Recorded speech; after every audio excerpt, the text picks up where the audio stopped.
Sandtroopers.com. Never imitating, always innovating, bringing you the latest coverage in the Star Wars galaxy.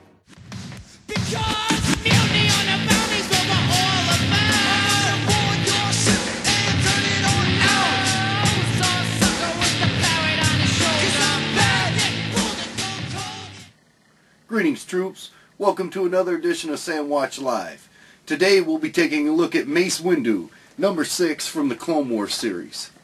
Mace Windu features swinging lightsaber action and removable snap-off armor. The reason I decided to start with number 6, Mace Windu, is it just didn't seem like General Grievous or the Space Trooper, the 41st Elite, Kit Fisto. These were all repacks, and I just thought it'd be easier to start fresh with something new. I guess Hasbro really seemed to they seem to have a hard time kicking off the line, because both Legacy and Clone Wars were launched kind of with repacks or something that we saw in the blue package, which really didn't make any sense to me.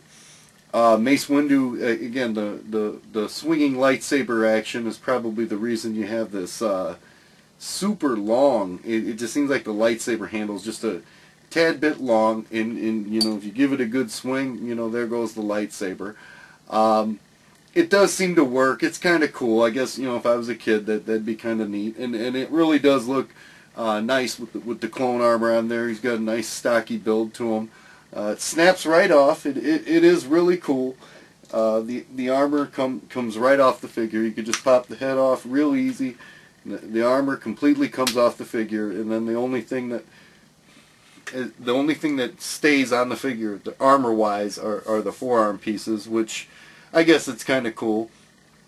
One of the things I really do not like about the figure is the size of his head. It just seems to be a little bit small. I do like the sculpt, though. He's got this really mean, you know, I am a badass look. But, you know, if you're such a badass, that Hasbro, why did you make his head so small? So, you know, just, you know, I get it. They probably had to do it so you could fit the helmet on there and it looked nice. But, you know, even if it would mean making the helmet a little bit bigger, I would have liked to seen, just the head just seems a little bit small. Another thing that I really do not like about the figure at all is the knees don't bend, and that's just, you know, extremely whack. I don't know why you wouldn't have any kind of knee or ankle articulation in this thing at all. It really does make it limited. It's easy to stand it up, you know, that's the good thing. That's something that in the past that Hasbro seemed to do, is they have made a few figures along the way that didn't stand up real well. Overall, I think it is a pretty decent figure, though. It does have its flaws, but is it worth putting into your collection?